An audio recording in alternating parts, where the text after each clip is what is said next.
How's it going, folks? Ding Darkus here, and welcome to Dystopian Discussions, the show where we take a critical lens to our society to determine if the habits that you are picking up are good or bad for you. And I hate to break it to you fellas, but this will be the last video on the Ding Darkus channel. I'm retiring. You see, I've become so successful with the thousands of videos I've put out on my channel. I've just become so successful and so wealthy that I can't even be bothered to make more content. So I'm done. I'm not making any more content, but that doesn't mean it's the end of Ding Darkus channel. We're gonna have merch.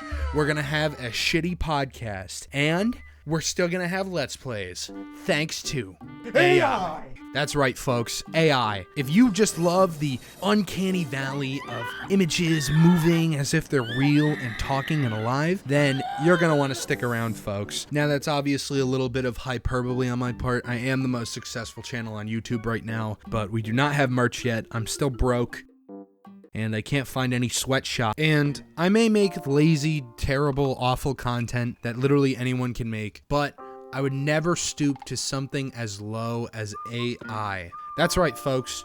YouTube and AI are merging. There are YouTubers that are so lazy when it comes to content creation that they are making AI duplicates of themselves. Now, as most of my audience probably doesn't know this guy because they're not 6-year-olds, popular YouTuber Kwebbelkop has been using AI to generate content. Today in Minecraft, we are stuck on one lava block. Oh my god, we start taking damage straight away, so let's break this block. And oh my god, we got a totem already, but we need to expand. Oh, that was close, but luckily we survived. That's right, AI. Just throw some gameplay into an AI generator and they do the commentary completely and entirely. And I have to say, this is probably one of the worst forms of content I think I've ever laid my eyes on. When I have a kid in the future, I'd much rather show them that episode of Pokemon that gave children seizures than an episode of AI Kwebbelkop. Kwebbelkop posts a video called End of Kwebbelkop AI. Now, people took that clickbait title and ran with it, thinking he actually did quit making this terrible, shitty, awful content. And I would like to go into much more detail in a future video, but college is rough right now. You know, I'm really backed up on work. I had another video in the works, but I have as much enthusiasm as a beached whale, so I'd like to go back and re-record that audio with a little more chutzpah, if you will. So today, I'm biting the bullet and I'm doing a reaction video. No, wait. Don't subscribe. No, come back. Now, all 2 of my returning viewers may think I'm a bit of a hypocrite for doing a reaction video, but here's my caveat. My reaction actually has a reaction. So without further ado, let's just jump straight into it. My one and only goal is to entertain as many people as possible, to share my joy with the world, and to form new friendships. I had a lot of fun, from playing with my best friends to meeting completely new strangers and having a blast. And all of this while playing video games every single day. This was an absolute dream of mine. I would have never imagined anything better than this, and I wouldn't trade this in for anything in the world. Except you did trade it in. You quite literally traded it in for AI content. Now, I understand a majority of his audience is consisting of children who have the memory span of 0.02 seconds, so they aren't retaining any of this information. But it's very obvious to see the lopsided logic. If you love the content you make, and you love the daily uploads, then why switch to AI content where you quite literally are doing none of that? Now, it's fairly obvious that he doesn't enjoy making content every day. Hell, I'm in that same boat with him. Sometimes making a video every other week is hard, especially with the schedule some smaller creators have. But when it comes to hobbies or things you enjoy doing in your free recreational time, you shouldn't want to put them down. The satisfaction of making things that other people enjoy should be enough to kind of motivate you to get your ass going when it comes to creating things. But even a dream job can't stop me from growing up and growing older. And this made me realize this is not something I'll be able to do for the rest of my life. There will always be a point where I'll end up quitting. That might be now, that might be 10 years from now, that might be 50 years from now. So I decided to clone myself. I decided to make a virtual version of Kwebbelkop. You already did, quite in fact, quit YouTube. You have no aspect of content creation when it comes to this. There is literally playing a game and then the AI does all the commentary. If you are too lazy, if you are making so much money that you are too lazy to do literally half of what your job is, then I'm sorry, buddy. You got to get a new field of work. Loser! You're a loser! Are you feeling sorry for yourself? Well, you should be, because you are dirt! Not that he needs to. He's probably a millionaire, but, you know. And to go off the argument you were making, I'm not going to be around forever. You know, I can die someday. And then who will get their Kwebbelkop content? You're turning yourself into a mascot in a sense, where you're literally just a fountain of bile and shit that is constantly getting fed to these children. There is no reason for you to want to keep making content after the point where you die. Who's taking that money? Your kids? Or would it be the people that, I don't know, made the AI program that you are using to make money off of? However, I made a mistake. I thought that Kwebbelkop AI would be accepted and embraced. I thought people would love Kwebbelkop AI as much as I do, both for its exciting technology and its unbound creative potential. Kwebbelkop AI has unlimited creative potential. What do you... No, it doesn't. It's just sitting in front of a screen. It has no creative potential. You have creative potential that the AI is literally copying from you. So when it runs out of ideas, it's just going to start spewing garbage. It's just going to start saying random shit that it's picked up. That is when you can hear the fucking thing. I don't know how kids are watching Kwebbelkop AI because I sat through 2 of these garbage videos and I could barely hear a word coming out of the bot's mouth. I don't think you're speaking gobbledygook. I think you're spitting facts. I love you, Chordy. Isn't that awesome? Maybe one day we can have an AI audience, and then that would be AIception. It's kind of scary. Eventually, they'll probably be able to just have the AI do some rudimentary gameplay. Earlier today, I went for a run in the park and worked up a sweat. I couldn't help but think of you while I was getting all hot and bothered. I have better AI balancing in my videos, and my videos fucking suck. I'd say one of the only videos I'm proud of probably is the Tall Night video I made last time. And my audio was shit. For some reason it was coming out of the left ear. I still don't know why. I can just imagine the day where artificial intelligence takes over the world and you look up, you're bleeding out, looking up, the bomb just dropped, you're looking up at this giant metallic 10-foot tall monstrosity and you just hear, "Let's do this!" This is not the real you, Kwebbelkop. This is the exact same thing as Amaranth where she says, "This is the real me." It is not the real you. It is a bot that knows your favorite color and it knows your mannerisms. That's about it. I don't know how people keep getting away with this argument of, oh, the bot, it's just me, guys. Like, the bot is me. You know, it's literally me. He's literally me. He's not. You're not some cool fucking Bart Simpson gym workout edit. These are 2 completely different things. One is a human being and one is a bot designed to replicate that human being. And what does the bot mean when it says it has a story to tell? What story? Fucking Scary Larry on Roblox? Today we're playing Roblox Break-In Story. The purge has begun, and the villains are on the loose. And it's our goal to defeat their leader, Scary Larry, to save Roblox.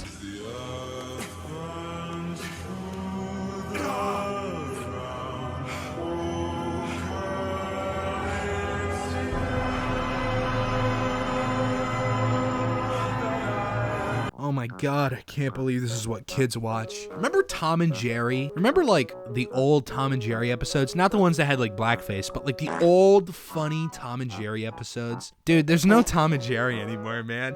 There's no Tom and Jerry no more. All these kids watching fucking Poppy Playtime and Freddy Fazbear or whatever the fuck their names are. Now, if you have eyes, you could probably tell that Kwebbelkop looks a little uglier than usual. He looks a little different. Well, you know, that's because that's not Kwebbelkop. That's AI. Maybe the 2 6-year-olds who snuck in are like, what? That's AI? No flippin' way. No freaking way. You could tell because the mouth and the eye movements don't match at all. And it's literally the exact same 8-second clip reused over and over again. There will never be a bot that will ever do a good job at making content. If you don't believe me, Family Finger, that stupid little children's nursery rhyme, is bot content that has been around for probably 7 years. And I'm gonna say there's not much of an improvement going on there. That everyone has ever said about Kwebbelkop AI has been heard. Every bit of criticism, every argument for, and especially every argument against, every comment, every email, every tweet. That's why we decided to train a brand new Kwebbelkop 2.0 model with every bit of feedback we've received. And the results, they're astonishing. Every second you've been watching of this video so far has been completely AI generated. The Kwebbelkop you're seeing on the screen right now is not really me. I hope this video provides a better glimpse into the vision that we have for Kwebbelkop AI. And This is like a cult speech. Like, this is genuinely like a cult speech. That was nothing. I would probably get more satisfaction from listening to two old men yell into both of my eardrums for 20 minutes. Imagine being so lazy as a content creator to say AI is lowering the entry for content creation. Content creation is so fucking easy. You just make videos, people like the videos, and then when you get more successful, it gets more easy. You hire editors, you hire people to make your thumbnails, you hire audio editors, you hire thumbnail artists. You literally, when you do YouTube long enough, you literally get to a point where all you have to do is show up and everyone else does the rest. And that's the same with Kwebbelkop. I doubt Kwebbelkop has edited every single one of his videos. Now, like I said before, I know a majority of my audience is older than the average Kwebbelkop fan, but I think this is important to say because this is the start of something very scary for YouTube. Do you know how many kids watch YouTube? Kids watch YouTube more than they watch like actual television. And what happens if the AI starts like slipping up? Have you seen those like Family Guy AI? Hell, look at Seinfeld AI. That thing was on Twitch for 2 weeks and then it started saying transphobic slur. Or something about how transgender people are ruining the fabric of society. But no one is laughing, so I'm going to stop. What if Kwebbelkop AI just one day, right before it takes over the world, just starts spouting the most transphobic slurs you've ever imagined? Hi, little guy. Did you and your friends have fun? I'm thinking about doing a bit about how being transgender is actually a mental illness. Or how all liberals are secretly gay and want to... This is who we give money to, just by like looking at their videos and looking at their channels. That's crazy to me. That's insane to me. a future in which influencers can use AI to enhance their storytelling, lower the barriers of entry, and share themselves with the world, regardless of any disability they may have. So please consider subscribing and enjoy the story the real Kwebbelkop wants to tell. The story of Kwebbelkop AI. Thank you. Regardless of any disability they have, what are you talking about?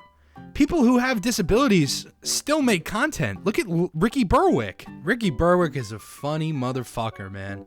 That guy, I used to watch him all the time as a kid. I will say I outgrew him a little bit. You know, I'm not that crazy into him anymore. That dude's pulling mad bitches and pulling mad views. Gotta respect it. There's so many people who have, you know, any sort of ailment or whatever. That isn't a big deal when it comes to content creation. This is all just white noise. This guy is fucking spouting nothing. Kwebbelkop really just defaults back to the same 3 or 4 arguments, and they all just kind of go to, oh, it's free entertainment. What if I die one day? And please be nice to the AI because when they take over the world, they'll kill you first. That's literally what it is. That's literally what it is.